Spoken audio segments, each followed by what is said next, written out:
प्रिय विद्यार्थियों नमस्कार। आज के पाठ हिंदी नवजागरण और आधुनिक हिंदी कविता में आपका स्वागत है। इस पाठ में नवजागरण का अभिप्राय, अवधारणा और आधुनिक हिंदी कविता तथा हिंदी नवजागरण के अंतर संबंधों पर चर्चा करेंगे। इस पाठ में हिंदी नवजागरण और भारतीय नवजागरण के अंतः सूत्रों की यथानुरूप चर्चा की जाएगी। अपनी बातचीत के क्रम में सबसे पहले हम नवजागरण का अभिप्राय समझेंगे। नवजागरण का अभिप्राय। नवजागरण का सामान्य अर्थ है जागृत होना या किसी समाज अथवा देश में नई चेतना का प्रसार। यह शब्द अंग्रेजी के रेनेसां का समानार्थी है, लेकिन अपनी मूल अवधारणा में यूरोप के रेनेसां से थोड़ा भिन्न है। यूरोपीय रेनेसां के लिए हिंदी में पुनर्जागरण शब्द का प्रयोग किया जाता है। कुछ विद्वानों ने भारतीय नवजागरण के लिए भी पुनर्जागरण शब्द का प्रयोग किया है। इसके लिए पुनरुत्थान, नवजीवन, नवजागृति, नवोत्थान आदि शब्दों का प्रयोग भी मिलता है, किंतु अब नवजागरण शब्द ही इस अवधारणा के लिए सर्वमान्य हो गया है। नवजागरण की अवधारणा का विकास भारत में अंग्रेजी राज के बढ़ते प्रभावों के बीच एक व्यापक सामाजिक सांस्कृतिक सुधार की भावना का पल्लवन भारतीय मनीषियों द्वारा भी हुआ। इसमें अपनी जनता को शिक्षित और जागृत करने की भावधारा केंद्र में थी। कुछ विद्वान मानते हैं कि भारतीय नवजागरण का अभ्युदय अंग्रेजी सभ्यता के कारण हुआ, जब भारतीयों को यूरोप में होने वाले सामाजिक राजनीतिक सुधारों का ज्ञान हुआ। इसमें यूरोप में घटित हुए पुनर्जागरण को आधार माना गया। वहीं कुछ विद्वानों का मानना है कि अंग्रेजों के आगमन से यूरोपीय पुनर्जागरण से भारतीय परिचित तो हुए, लेकिन भारतीय नवजागरण अंग्रेजी शासन के दमन का प्रतिफलन भी है। कुछ विद्वानों ने तो भारतीय नवजागरण जैसी किसी परिघटना को ही नकार दिया।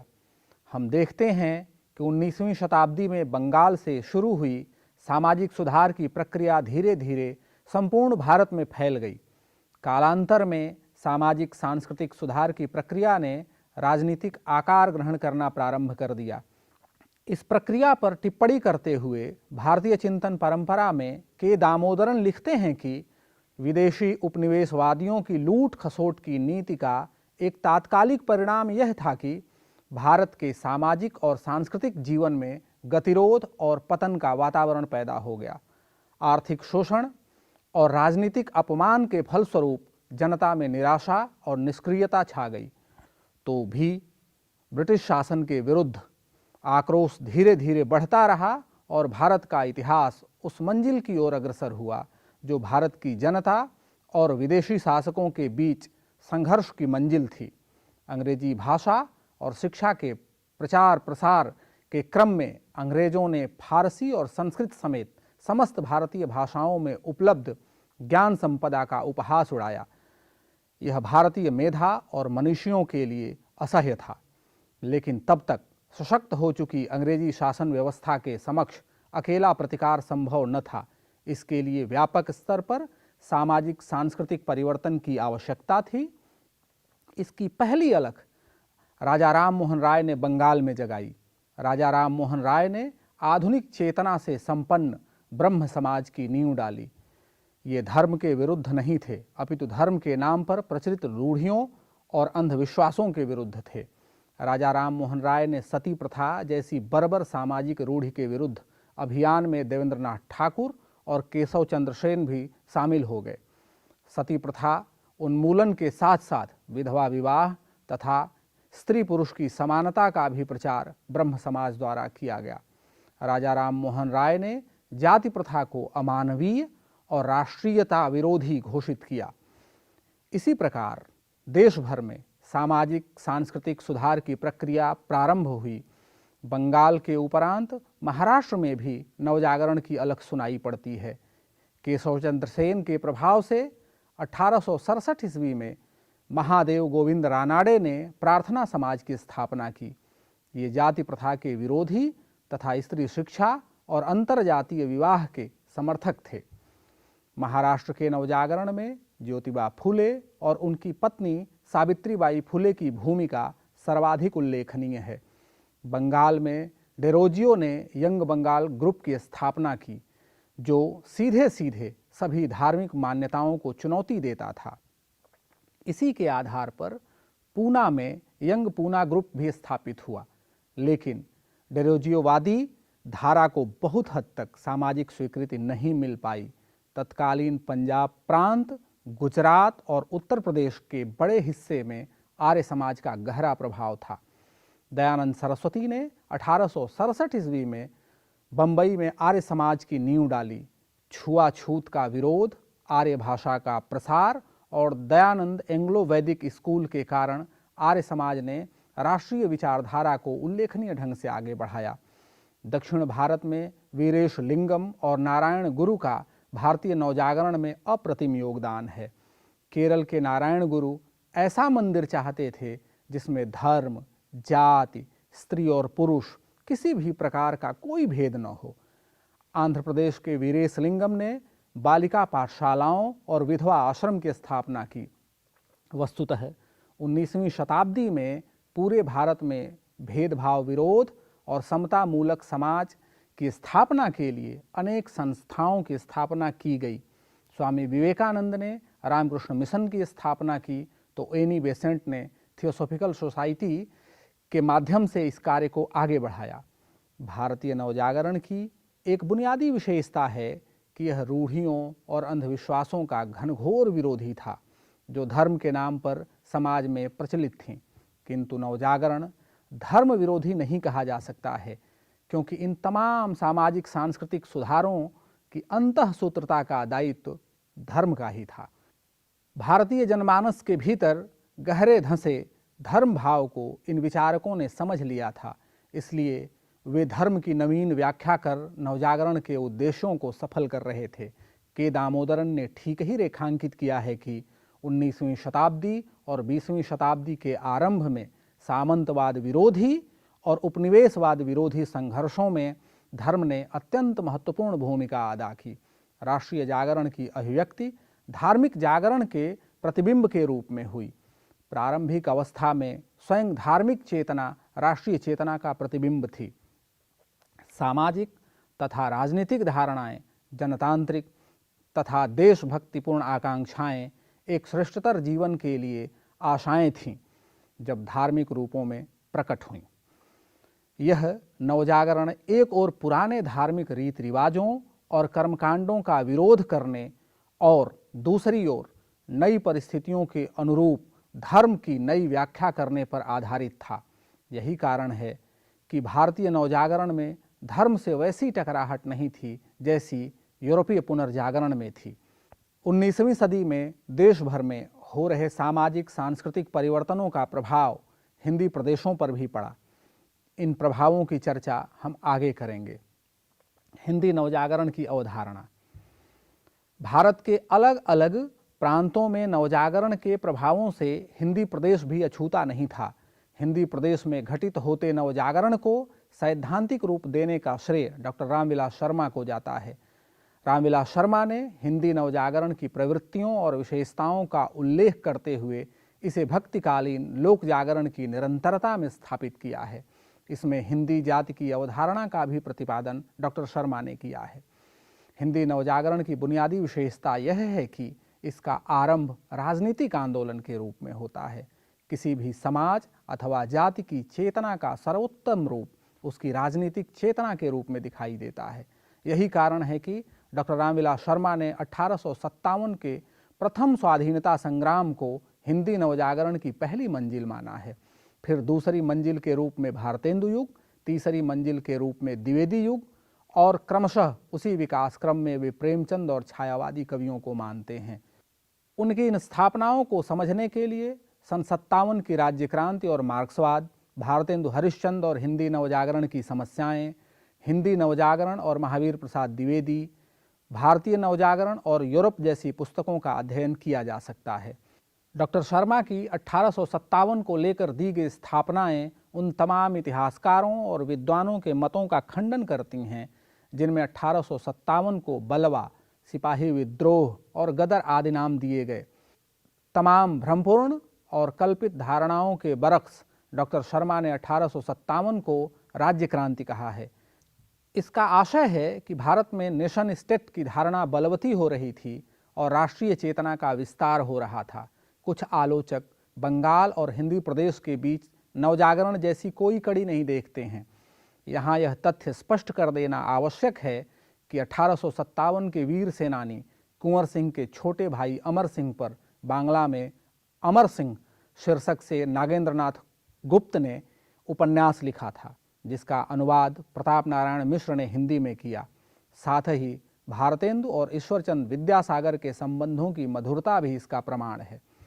हिंदी प्रदेश में यह कोई अनायास घटना नहीं थी कि समाचार पत्रों पत्रिकाओं की बाढ़ सी आ गई, जिसमें समाज सुधार और नवजागरण से संबंधित लेख छपते थे। जाहिर है कि हिंदी के पहले पत्र का प्रकाशन कलकत्ता से ही हुआ था और भारतेंदु और द्विवेदी युग के अनेक लेखकों के रचना कर्म और पत्रकारिता का संबंध कलकत्ता से रहा है। स्वयं भारतेंदु हरिश्चंद्र ने स्त्रियों की शिक्षा के लिए बाला बोधिनी नामक पत्रिका निकाली, जिसके आवरण पृष्ठ पर नारी नर सम होय लिखा रहता था। स्त्रियों की समानता और अधिकारों को लेकर भारतेंदु मंडल के लेखकों ने अनेक लेख लिखे। समाज सुधार और जन जागरण के प्रयासों का निरंतर विकास होता गया। इन सुधारों का प्रभाव हम स्वाधीनता आंदोलन पर भी देख सकते हैं। हिंदी प्रदेश का नवजागरण राजनीतिक चेतना से अधिक सक्रिय था। स्वाधीनता आंदोलन जिस स्वदेशी आंदोलन को लेकर चलाया गया, उसकी नींव भारतेंदु हरिश्चंद्र ने पहले ही रख दी थी। इस प्रवृत्ति का उल्लेख डॉक्टर रामविलास शर्मा ने कुछ इस प्रकार किया है कि बंग भंग से बहुत पहले, कांग्रेस के स्वदेशी आंदोलन से भी पहले भारतेंदु ने अपने व्याख्यानों तथा साहित्यिक रचनाओं द्वारा हिंदुस्तान में स्वदेशी आंदोलन का सूत्रपात किया था। प्रताप नारायण मिश्र, राधाचरण गोस्वामी, बालकृष्ण भट्ट आदि लेखकों को हम अपनी रचनाओं में स्वदेशी आंदोलन करते हुए पाते हैं। इस आंदोलन का नेतृत्व अपने जीवन काल में भारतेंदु ने किया था। 1857 की क्रांति के बाद कलकत्ता से लेकर लाहौर तक अनेक छोटे बड़े स्थलों से पत्र पत्रिकाएं निकलने लगती हैं। इन पत्रिकाओं की विषय वस्तु जनता को सामाजिक, राजनीतिक, सांस्कृतिक रूप से जागरूक करने वाली होती थी। भारत मित्र ने अपने प्रकाशन के उद्देश्यों को पहले अंक में स्पष्ट करते हुए लिखा था कि समाचार पत्र प्रजा का प्रतिनिधि स्वरूप होता है। इस एक पंक्ति से ही उस युग के मंतव्यों को भली भांति समझा जा सकता है। साथ ही उस कालखंड में जन जागरूकता के लिए अनेक सभाओं और संस्थाओं की भी स्थापना की गई। इसे सांगठनिक चेतना के विकास के रूप में भी देखा जा सकता है। इसके अतिरिक्त जिन पुस्तकों की रचना की गई, उनकी विषय वस्तु भी अलग अलग अनुशासनों से संबंधित थी। इन पुस्तकों में दर्शन, इतिहास, राजनीति, भूगोल, ललित कला, संगीत, चिकित्सा विज्ञान, गणित और विज्ञान आदि थे। हिंदी नवजागरण में समेकित रूप में जो प्रवृत्तियां उभरीं, इन्हीं प्रवृत्तियों ने हिंदी जाति का निर्माण किया। हिंदी जाति की अवधारणा में धर्म, जाति, समुदाय, संप्रदाय का आधार नहीं था। इसमें हिंदी भाषा की महती भूमिका थी। उसके ही आधार पर डॉक्टर रामविलास शर्मा ने हिंदी की जातीयता की जड़ों की तलाश की। हिंदी जाति की अवधारणा को स्पष्ट करते हुए डॉक्टर रामविलास शर्मा लिखते हैं कि तेलुगु, हिंदी, कश्मीरी और तमिल इत्यादि जातियां हैं और सबके अपने अपने प्रदेश की भाषा है। इन्हीं को मिलाकर भारत राष्ट्र बना है। सारे देश में हिंदू संस्कृति नाम की कोई चीज़ नहीं है। ऐसे ही भारत के बाहर ईरान, अरब, तुर्की इत्यादि देशों में मुस्लिम नाम की कोई चीज़ नहीं है, बल्कि तुर्की, ईरान, अरब संस्कृति है। वैसे ही भारत में तमिल संस्कृति, हिंदी संस्कृति, मराठी, पंजाबी, कश्मीरी, मणिपुरी इत्यादि संस्कृति है। इस जातीय चेतना ने स्वाधीनता आंदोलन में बड़ी भूमिका निभाई। वस्तुतः जिसे हम भारतीय या राष्ट्रीय चेतना कहते हैं, उसका विकास ही अलग अलग संस्कृतियों या जातियों से मिलकर हुआ है। अब आगे हम हिंदी नवजागरण और आधुनिक हिंदी कविता के अंतर संबंधों पर बातचीत करेंगे। जैसा कि हम सब अवगत हैं कि रामचंद्र शुक्ल ने हिंदी साहित्य को जनता की चित्त वृत्तियों का संचित प्रतिबिंब कहा है। इसका आशय यह है कि समाज और देश में घटित होने वाली घटनाओं और वस्तु स्थितियों का प्रभाव साहित्य पर अवश्य पड़ता है। जिस 1857 को हिंदी नवजागरण की पहली मंजिल माना गया है, उसके आसपास की कविता को देखें तो हम पाएंगे कि साम्राज्यवाद विरोध की एक अंतर्धारा कविता में उपस्थित है। साम्राज्यवादी शासन व्यवस्था की आलोचना या उस पर व्यंग्य भारतेंदु युगीन गद्य और पद्य में खूब ही मिलता है। प्रेमघन ने अंग्रेजों की शासन प्रणाली को कुछ इस प्रकार चित्रित किया है कि पी प्रसाद मदिरा अधिकारी लाज शरम सब घोली, लगे दुसह अन्याय मचावन निरख प्रजा अति भोली, देश अशेष अन्न धन उद्यम भारी संपत्ति होली। भारतेंदु के दो नाटकों के शीर्षक अंधेर नगरी और भारत दुर्दशा ही सारी कथा को कह देते हैं। इन नाटकों में रचित छंद प्रतिरोध की चेतना के जीवंत प्रमाण हैं। भीतर भीतर सबरस चूसै, हंसी हंसी के तन मन धन मूसै, जाहिर बातन में अति तेज, क्यों सखी सज्जन नहीं अंग्रेज।